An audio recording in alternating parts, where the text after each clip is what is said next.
at a high level, and at a conversational level, Spanish and German, but not more. I couldn't write in Spanish or in German. I'm not very fluent in these languages. I can get by, let's say. Yeah. What languages do you commentate in? In French, essentially. Occasionally I've been asked to do some, not so much commentaries as give some views in English, but it's mainly in French. Okay. What sports do you commentate in? A lot, actually. Predominantly football and athletics. Yeah. But I also work regularly on cycling, and in my career I have done many other sports. Tennis, I mentioned cycling, tennis, rugby, a lot of rugby, basketball, some tennis, yeah, a bit of golf even, not a lot, but I have done a little bit of golf. Mechanical sports, which I don't like very much, but I've done some. That's not all, I suppose. I may have done some others, but a lot of mainly football, athletics, rugby, basketball. They are the four I've worked most on. Okay, so what sports did you enjoy at my age, like when you were young? I like them all for different reasons. All these sports I like, basically. When you don't like it, it's difficult to work on them because you cannot pass on your enthusiasm. And this is very important to feel enthusiastic about the sport you commentate on. And if you're not keen on that sport, you cannot project that your love of a sport you don't have. So you just commentating all sports that you love? A lot of sport, but predominantly nowadays, this year, in 2012, I worked on football, athletics and cycling. This year, the last year, 2012.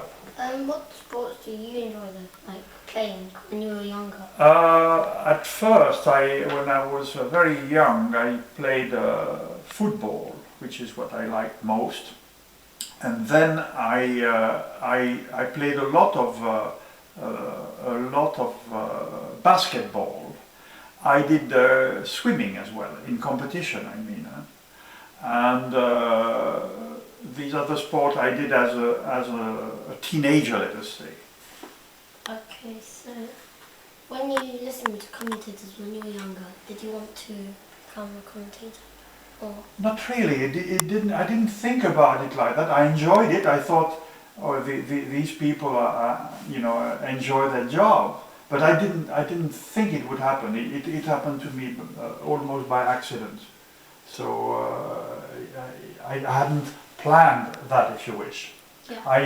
I became a journalist, but I first worked in politics. So sports happened later. For many years I worked in politics only.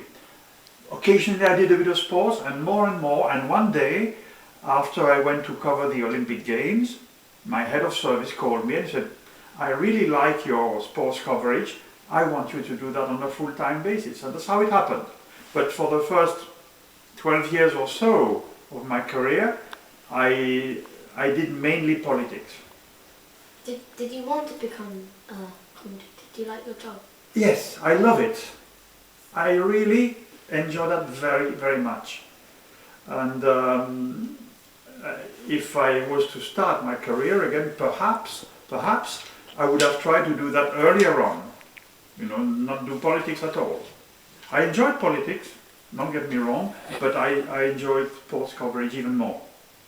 Okay. What was your best sports experience while you were working? I think it was. You mean one experience? Yeah. I made live commentaries of Usain Bolt's world records, for instance. And this is something you don't forget in a hurry. I made live commentaries of a World Cup final. Who was playing? Pardon? Who was playing in the... That was in 1998 when France won it, and being French I was particularly happy and proud about that, of course. I made a live commentary of a Rugby World Cup final. That was in Twickenham, the year Australia came to beat England in London, or in Twickenham, that is. What was that again? Oh, the year around, I can't remember the exact year. What sport was it again? It was rugby. Oh, That was rugby, rugby. yes. I also have an extraordinary memory of commentating basketball, the finals of the NBA, the American Professional Basketball Championship. So there are many, many great experiences I have lived through. I could name 100. What was your worst sports experience? The worst one? Well, in live commentaries, it happened to me in athletics, in the World Championship in Helsinki 2005. I was live on air for 2 hours and it rained solidly for 1 hour and 45 minutes, and there were no competitions whatever.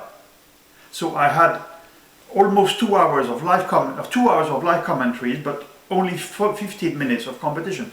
Then it began to rain. It was so heavy, so bad, that the competition couldn't take place and there was nothing happening in the stadium. So I had to bring in guests to interview them about the World Championship. But it was very difficult because there was nothing actually happening on the ground. So it had to be sort of background, and that is very frustrating and extremely difficult.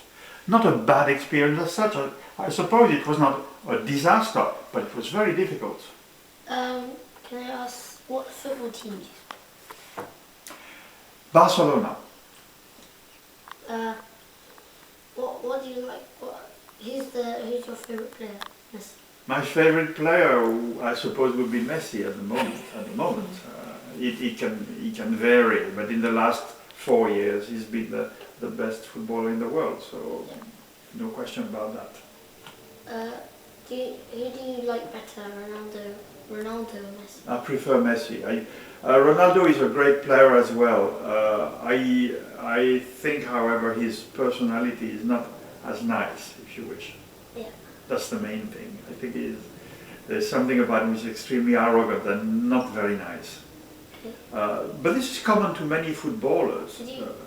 You compare to a great athletics champion, and you find that a lot of them, a lot of the athletes are very friendly. Very few footballers are very friendly. Oh. That is true. And I'll give you one example of a very friendly athlete. I once went to a press conference given by a man who was at that time, that is going back 12, 13 years ago, he was considered to be the best athlete in the world, an Ethiopian called Haile Gebrselassie. He was world champion, Olympic champion, world record holder. He had everything. And I went to his press conference. There were 200 people around him. I couldn't get near, so I got no interview. That afternoon, I went to interview other athletes, and he was staying in the same hotel, so I saw him in the hotel lobby. And I spoke to him. I said, look, I went to your press conference this morning and I couldn't speak to you. Could I get an interview with you? He says, no problem, give me 10 minutes and I'll come back. I thought, he's going to run away, I'll never see him again. 10 minutes later, he was back and said, I'm all yours. So I had a one-on-one interview with a man who was at that time possibly the greatest athlete in the world. You know, Olympic champion, world record holder, world champion, what more can you get? I was one-on-one interviewing him like we are speaking right now. And he was very friendly, very relaxed. He gave me a 15-minute interview like I couldn't have dreamed of in the morning with 200 people around. So that's why I say athletes, top-level athletes can be very friendly. Sometimes they are shy, but almost never arrogant in the way footballers are and unpleasant in the way footballers can be. Okay, that's all I got. Yeah, well, quite a lot of answers. Yeah, thank you for your time. No, it's a pleasure. Okay.